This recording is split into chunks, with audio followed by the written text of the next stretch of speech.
Hey guys, and welcome back. So in today's video, I'm going to be unboxing and reviewing this all new Fire TV Cube hands-free streaming device with voice-activated Alexa and Wi-Fi 6.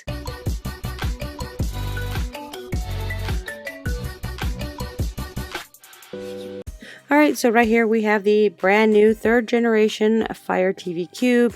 Much like the other one, this one here is an upgraded version. This one has the Wi-Fi 6. As like the other one, this one here does not come with an HDMI cable, and this one also does not come with an IR extender cable, which is sold separately. So this has the same thing, hands-on, pretty much like the other device has. It did beef it up a little bit, so instead of having the fingerprint magnet on the sides, they've replaced it with a speaker. It does have a live picture-in-picture. It supports 4K Ultra HD Dolby Vision HDR for ultra vivid picture quality. It's got your automatic assistant with your hands-free. It connects and controls your devices, cable boxes, consoles, your sound bars. It does have the Wi-Fi 6E plus Ethernet port. So let's go ahead and dive into the box. First off, you can see the box right here. When you compare this one to the 2nd generation, this one is a little bit bigger. So in here you do have your remote control, and then this is your power cord. So you don't get the IR extender, which is a big bummer, but no big deal. So here is your welcome and hello guide. This version has a 16 gigabyte of storage, 2 gigabyte of memory. It's running Dolby Atmos. This is an octa-core 4x 2.2 gigahertz, 4x 2.0 gigahertz, a GPU, and 800 megahertz. So right here is the power cord. It's at a nice little distance. It's not too long, but just much like the other one. So you have another box in here which is empty. There's nothing in there. So this is an ultimate streaming experience. People has compared this to the NVIDIA Shields as being powerful enough, a lot more than the 2nd generation. It is the fastest ever streaming media player, which is 2 times more powerful than the Fire Stick 4K with a new octa-core 2.0 gigahertz processor at the center. You can launch the native apps quickly. So right here is the remote control. It has been updated. So the other one did not have your Disney Plus, Netflix, Hulu, or Prime. So now this is updated to the Wi-Fi 6E, which supports a smooth streaming and additional ports. You can connect and control other entertainment devices with just at your voice or the tip of your finger. So this one does come with batteries, just like the other one did. You can control it with your fingers or your voice by just saying her name, and she will do everything for you. So we're just going to remove the back and put the batteries on. So this device supports Netflix, Prime Video, YouTube, Hulu, Disney Plus, and Freevee, former IMDb TV. So we're just going to put these one in there. And then we'll slide back the back, or you can snap it in however you like.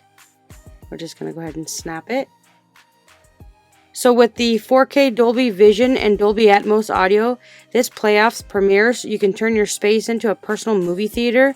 It is super crisp and clear. The 4K Ultra HD supports for Dolby Vision and HDR with super resolution upscaling, so you can also convert HD pictures to 4K for better details.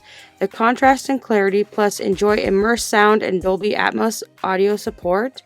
So now let's dive into this right here. We'll just remove this little paper, and this is what it looks like. So on the bottom it is matte. It's not glossy, it's all matte, so it doesn't move around. It does not have feet grips, but that's why it's matted. On the bottom you can see all the way around it's got a speaker. On the top you have your normal buttons. You got your plus, your minus, you've got your power, and you've got your mute button. And then you make our way to the side, and then here's the back. This one here offers, you have your HDMI in, HDMI out, IR extender, you got the power, USB port, and an Ethernet port. So if you don't want to use Wi-Fi, you can always connect it using an Ethernet port. So it is super lightweight. It's like the other one, it's just a little bit bigger from the other previous model, but that does make no difference. It looks really nice. With the other one that I had, it was a fingerprint magnet, and then the speaker was at the bottom.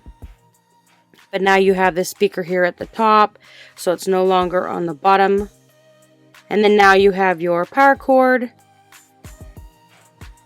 So just plug that one in, and it'll turn on. One note of advice: if you're plugging this into a TV, it is suggested to use the HDMI out that goes out to your TV. And then if you have like a game that you want to run through it, that's what you would do your HDMI in.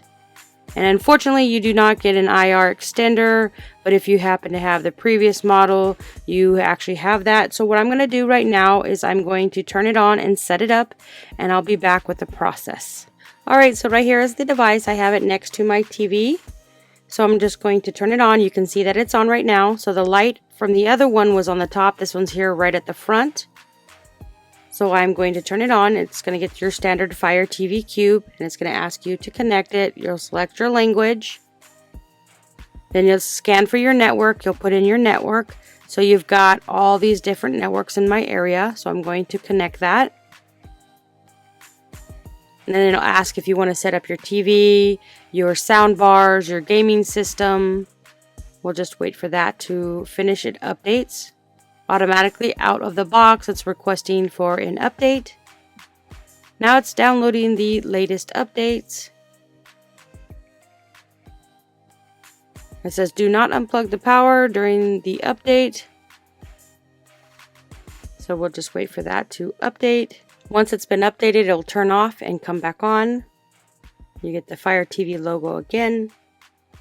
And then now it's restarting.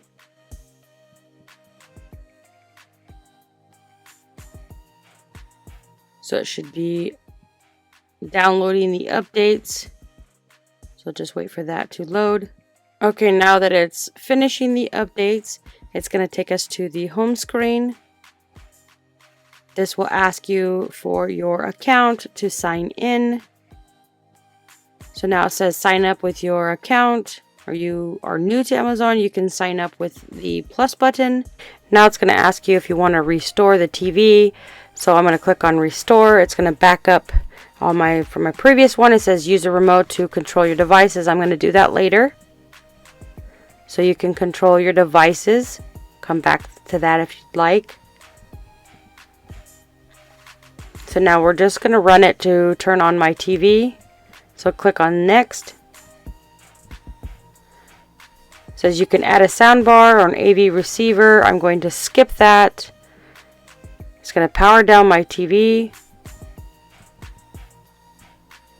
And now it's asking me if I hear any sound coming from my soundbar. I click on yes because I can hear it. Now they're going to be muting it, and it's asking me did it mute. I'm going to click yes. Now that they're going to bring the music back. And then if I can hear the music again, which I click on yes. So now it says you can add your cable box. I'm going to do that later. And then it says design with kids. If I want parental controls, no, I'm not going to do that. Now you can choose your streaming services. I'm going to click no thank you. And then now it should bring you to the main home screen, and it is super easy to set up, and it has all your apps from your previous Fire Cube. So if you're looking for the newest Fire Cube and you're not sure if you want to upgrade, I would definitely say do your research and look at all the specs. Coming from the second generation, I am so glad that I purchased this third generation. The only thing that's different is the remote control has been changed. This one is a little bit bigger. I'm glad that they've removed this speaker from the bottom to the top. And now that you have that option that has no fingerprint magnet, I highly recommend this one. And the fact is that you get 2 HDMI ports. You do get an Ethernet port, so if you don't want to use Wi-Fi, although the Wi-Fi has been upgraded to a 6, I would definitely say check this one out. It is a masterpiece. It's compared to the NVIDIA Shield.